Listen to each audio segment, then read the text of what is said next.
Greetings and welcome to the channel. My name is Dr. Nana Gyesie, transformational coach here at Inner Mileage, where we help folks transform and heal their lives right here and right now. Today, we're going to be talking about how empaths who awaken from narcissistic abuse pierce the veil and see the matrix. How waking up from narcissistic abuse enables you to see behind the veil, pierce the veil, and wake up from the illusion of the matrix. This is a very deep subject, and we're going to do our very best to explore what this means for the empath narcissistic dynamic, what it means for the empath, and some tips in regards to piercing the veil and what to do when you've pierced the veil and seen behind the veil and have woken up from the matrix. So there comes a moment in life of the empath where the world stops making sense and it begins to reveal its true nature. Have you ever felt like you were living someone else's life? Like the people around you were playing roles in a script you didn't write? What if I told you this confusion is the beginning of your awakening?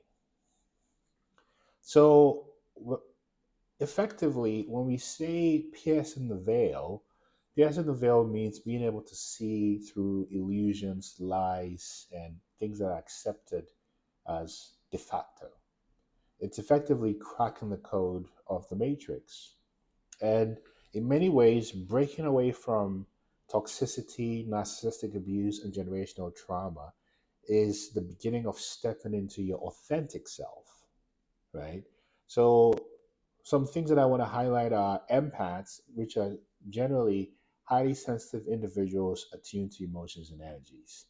Then, narcissistic abuse is a toxic dynamic marked by manipulation, control, and emotional harm. And the narcissist is this broken person who's driven by this false sense of grandiosity and the need to control others.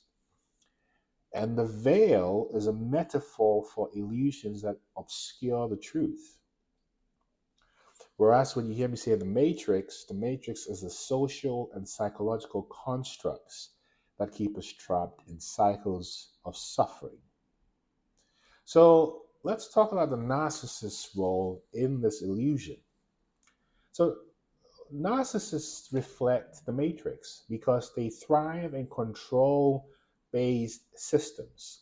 The narcissist or narcissists in your life mirror society's illusions, power, perfection, and dominance. And when you think about narcissism, you think about this in the context of workplaces, family dynamics, and romantic relationships. And the illusions we talk about in the Matrix are akin to what's talked about in Plato's The Allegory of the Cave, where the shadows on the wall represent the illusions we mistake for reality. And if you're not familiar with Plato's Allegory of the Cave, simple story. It's a bunch of people in this cave who are used to the darkness. One of them walks for years and years and years. One person sees the light about, let's call it 2 miles away from the darkness, and comes to announce to everybody, hey, the shadows and things that are here are not real. There's light over there. And guess what happens to the person who spreads the light? They get killed because they're shattering the illusion of getting used to the dark. So that's what the allegory of the cave is. And when you think about empaths as targets, the empath has an innate need for connection. And this need for connection, particularly in an unhealed empath, draws the narcissist who exploits this trait. And this is because, from a neuroscience perspective, empaths have highly active, more active, and more akin to refinement than the average person, these mirror neurons. And this heightened activity in the anterior insula or the mirror neurons of the empath makes them more sensitive to people, feelings, and vibrations, but also vulnerable to manipulation, particularly when the empath is unhealed. And of course, the way the cycle of abuse happens in the narcissistic dynamic starts off with the narcissistic cycle, which is idealization, where the love bombing happens, the evaluation, when the mask begins to slip, and discard when you're left, or hopefully you leave, the narcissist. And the cycles of abuse here mirror what we see in societal programming. This is extreme consumerism, chasing validation. And consumerism is okay. We're talking about extreme consumerism. When you link this to Buddhist teachings on samsara or suffering, you begin to make sense of this endless cycle of suffering driven by attachment and ignorance, or being steeped in the illusion, the veil. So the way you know that you're being programmed in a narcissistic dynamic, which is akin to the piercing the veil, is one, constantly feeling drained, confused, or doubting your own reality, which is a net result of lies and gaslighting. Then there are these deeply internalized feelings or beliefs of unworthiness and dependency, which reveals your trauma. And of course, all of this is a result of the gaslighting effect and how it erodes self trust. So you've got this. Now let's talk about the awakening process, breaking free from the illusion. So seeing beyond the narcissist's lies and society's construct is how you begin to wake up from the veil. And society is a collection of individuals, right? So we're not speaking about some abstract concept. But when the empath has this moment of clarity, when the abuse is no longer tolerated, as the beginning of waking up from the abuse. And when one begins to wake up from the abuse, one begins to make sense of what has happened in retrospect. Because the narcissists are so genius in the way they function, you rarely know it's happening until you've had the experience and have woken up from it. So it's usually clearer when you wake up and you begin to construct the story backwards. So we talk a little bit about the stages of awakening. And the first step is, in many ways, there are many steps in different words, but for the sake of this video, we'll stick to these words, is disillusionment, where one realizes that something is deeply wrong. And this is the place of cognitive dissonance, to make a psychological reference. And that cognitive dissonance is where you begin to realize this is not the way it should be. Something is off, something is wrong. So when that yearning begins, one begins to seek answers, turning to books, coaching, therapy, or the spiritual world. And in fact, Carl Jung talks about this in the individuation and the process of self-discovery as he describes it. And when one has gone from disillusionment to seeking answers, ultimately it leads to a reclamation, rebuilding a sense of self outside the narcissist's control. And here is the role of neuroplasticity, how the brain rewires itself post-trauma, which is why journaling and affirmations are very key in reprogramming, rewiring, and retraining the brain on how to be safe and see itself as it is. But of course, during this period, there's also an important concept which happens, I've experienced this, which is called the dark night of the soul. The dark night of the soul is sort of a spiritual crisis post-abuse. And it's many ways linked to Joseph Campbell's work on the hero's journey, where the hero leaves the ordinary world to face trials and tribulations and uncover deeper truths. And in fact, Asian spiritual texts such as the Bhagavad Gita describe moments of internal battles as precursors to awakening. So what are some tools that support your awakening? Meditation and mindfulness.